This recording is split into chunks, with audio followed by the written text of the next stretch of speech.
আইন ও কানুন, মতবাদ, রসম রেওয়াজ, নিয়ম নীতি যা কিছু আছে, ইসলাম বাদ দিয়ে যত কিছু আছে, এই সব কিছু হচ্ছে জাহিলিয়াত।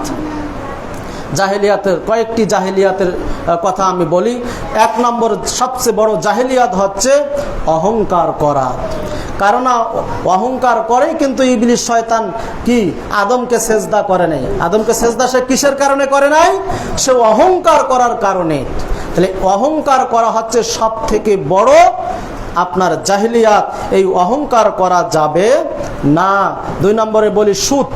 সুদ হইল জাহিলিয়াত। জাহিলি সমাজে সুদি ব্যবস্থা চালু ছিল। সুদ সম্পর্কে আপনারা জানেন যে 1 টাকা জেনে বুঝে যদি কেউ সুদ খায়, তাহলে নিজের মায়ের সাথে 36 বার জেনা করার সমপরিমাণ গুনাহ তার আমল নামায় আল্লাহ লিখে দেন। বলেন নাউযুবিল্লাহ। জেনে শুনে কেউ সুদ খাবেন? সুদ হইল কি? জাহিলিয়াত। এই জন্য সুদ খাওয়া যাবে না। 3 নম্বর হচ্ছে নারীর বেপরদাহীনতা। আমাদের সমাজে নারীদের আজকে পর্দা আছে। এই যে বেপরদা ভাবে চলাফেরা করা, এগুলো জাহিলি যুগের রীতিনীতি, নিয়ম কানুন। জাহিলি যুগের মেয়েরা এভাবে আপনার রং ঢং নিজেদের রূপ সৌন্দর্য প্রদর্শন করে তারা এভাবে রাস্তাঘাটে চলাফেরা করত। তাই আল্লাহ সুবহানাহু ওয়া তাআলা সূরা আহজাবের 33 নম্বর আয়াতে পরিষ্কার ভাবে জানিয়ে দিয়েছেন যে ওয়াকারনা ফি বুয়ুতিকুন্না ওয়ালা তাবাররাজনা তাবাররুজাল জাহিলিয়াতিল উলা। ও মেয়েরা, মহিলারা আছে না এখানে, মা বোনেরা কান খাড়া করে ভালো করে শুনবেন। আল্লাহ সুবহানাহু ওয়া তাআলা বলছেন, হে মহিলারা, হে মেয়েরা, তোমরা ঘরের পরিবেশে থাকবে। জাহিলি যুগের নারীদের মতো নিজেদের রূপ সৌন্দর্য প্রকাশ করে বাহিরে চলাফেরা করবে না। আল্লাহ রাব্বুল আলামিন মহিলাদেরকে সাইকেলের আপনার গাড়ির চাকার টিউয়ের সাথে তুলনা করেছেন, টায়ারের সাথে নয়। কিন্তু আজকে টায়ার ভেবে টায়ারের মতো বাহিরে চলাফেরা করতেছে মা বোনেরা। টায়ারের ভেতরে যদি আপনার টিউ যদি টায়ারের বাইরে থাকে, যেমনি ভাবে বাষ্ট হয়ে যাবে, থাকবে না, ঠিক তদ্রূপ ভাবে মা বোনেরা যদি ঘরের পর্দার বাহিরে, ঘরের পরিবেশের বাহিরে যদি আপনার টায়ারের মতো চলাফেরা করে, ওই টিউবের মতো ঠিক তদ্রূপ ভাবে সে বাষ্ট হয়ে যাবে। তাই তো আজকে আমাদের সমাজের মেয়েদের বিবাহ দিতে গেলে যৌতুক লাগে না নাই? যৌতুক ছাড়া বিবাহ হয় না।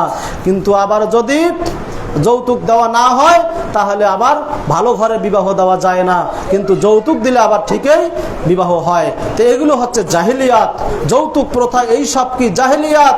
আমাদের সমাজে মা বোনেরা যত বেশি বেপরদাভাবে চলাফেরা করবে, জাহিলি যুগে বেপরদাভাবে চলাফেরা করার কারণে জাহিলি সমাজে মা বোনদের এমন অবস্থা হয়েছিল, এক সময় মানে নারীরা যদি জন্মগ্রহণ করত কারো ঘরে, তাহলে সেই আপনার কন্যার পিতা তাকে জীবন্ত হত্যা করে দিত। নাউযুবিল্লাহ।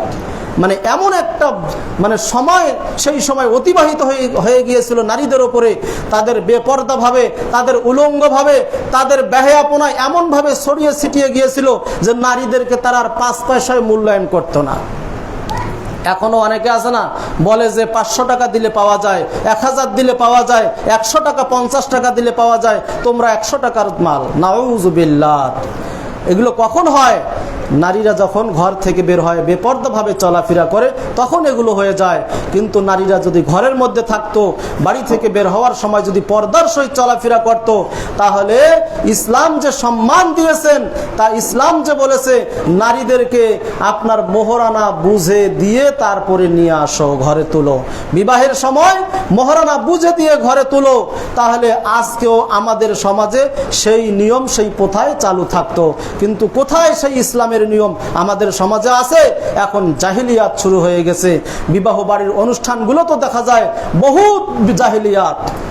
মুসলমানদের বিবাহগুলিতে কি জাহিলিয়াত দেখা যায়?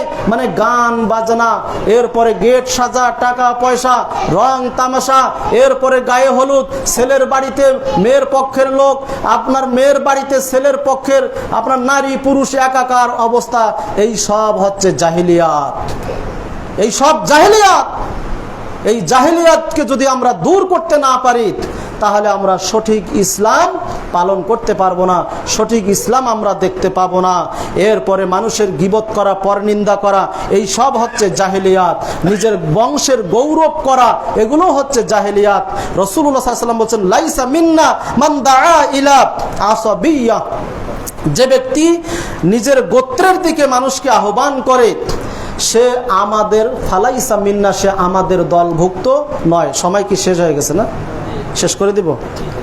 যে ব্যক্তি মানে গোত্রের দিকে মানুষকে নিজের বংশের দিকে, নিজের বংশের গৌরব ফক্কর দেখে তার দিকে আহ্বান করবে, আল্লাহর নবী বলেছেন ফালাইসা মিন্নাত, সে আমার দলভুক্ত নয়, আমার উম্মতের সে অন্তর্ভুক্ত নয়।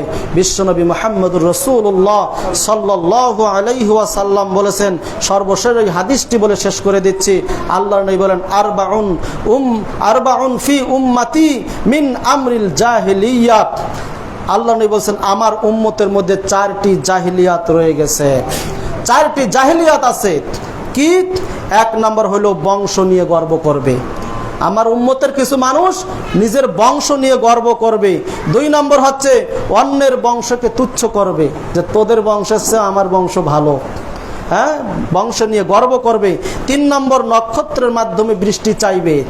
বলে কি, এলাকায় গ্রামগঞ্জে মা বোনের অনেক সময় বলে, আজকে ওই দিকে মেঘ লেগেছে, আজকে ওই দিকে তারা দেখা যাচ্ছে, মনে হয় আজকে বৃষ্টি হবে। বৃষ্টি কি ওই তারা আর মেঘের দেওয়ার ক্ষমতা আছে? বৃষ্টির নক্ষত্রের কোনো ক্ষমতা নাই বৃষ্টি দেওয়ার ক্ষমতা কার? আল্লাহ যখন যেই দিকে চান তখন সেই দিকে তিনি বৃষ্টি দেন। 4 নম্বর মৃতের জন্য বিলাপ করা। আজকে এইটাও আমাদের সমাজে আছে না নাই? আছে। তাহলে এই 4টা জাহেলিয়াত রাসূলুল্লাহ সাল্লাল্লাহু আলাইহি ওয়াসাল্লাম বলছেন আমার উম্মতের মধ্যে থাকবে।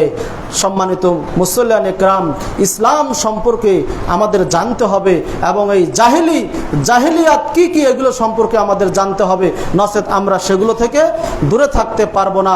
সম্মানিত মুসল্লিয়ান ইকরাম, ইসলাম হলো সত্য, ন্যায় ও আলোর পথ। সেই পথেই আমাদের হাঁটতে হবে, সেই পথেই আমাদের অনুকরণ করতে হবে, তবে আমরা মুক্তি পাব। জাহেলিয়াত হলো অজ্ঞতা, অন্যায় ও অন্ধকারের পথ। সুতরাং মুসলমানের দায়িত্ব হচ্ছে, আমাদের মুসলমানের দায়িত্ব কর্তব্য হলো জীবনের সর্বক্ষেত্রে ইসলামের অনুসরণ করা এবং জাহেলিয়াত থেকে দূরে থাকা। এইটাই আমাদের কাম্য। সর্বোপরি আল্লাহ সুবহানাহু ওয়া তাআলার কাছে আমরা দোয়া করব, আল্লাহ তুমি আমাদেরকে সঠিক ইসলামের পথে চলা এবং জাহেলিয়াত থেকে দূরে থাকার তৌফিক দান করুন। সকলে বলি আল্লাহুম্মা আমিন। এই বলে আমি আমার আজকের সংক্ষিপ্ত খুতবা এখানে শেষ করলাম। ওয়া আখিরু দাওয়ানা আনিল হামদুলিল্লাহি রাব্বিল আলামিন।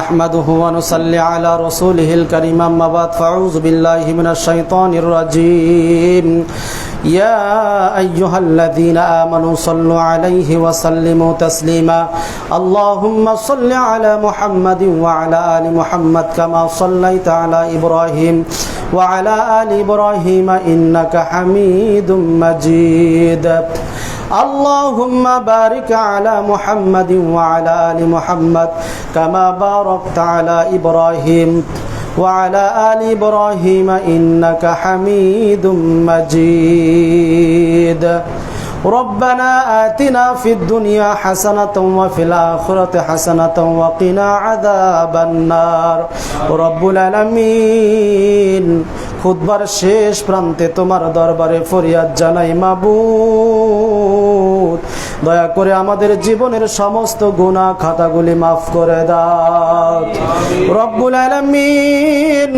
আমাদের এখানে যারা এসেছে অনেকের পিতা মাতা, দাদা দাদি, নানা নানি, আত্মীয় স্বজন অন্ধকার কবরে চলে গেছে। আল্লাহ, আয় আল্লাহ, সারা বিশ্বের যত মুসলিম নর নারী অন্ধকার কবরে গেছে আল্লাহ, আল্লাহ তাদের কবরগুলিকে তুমি জান্নাতের টুকরা বানায়া দাও।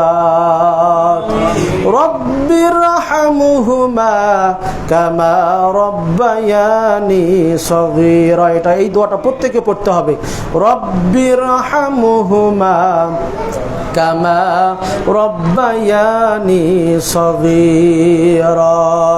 রব্বুল আলামিন আমাদের মাঝে অনেকে অসুস্থতার মধ্যে রয়েছে আল্লাহ। আয় আল্লাহ, অনেকে অসুস্থতার জন্য দোয়া চেয়েছে মাবুদ। আয় আল্লাহ, তুমি তাদেরকে শিফায়ে কামিলা আজলা দান করে দাও।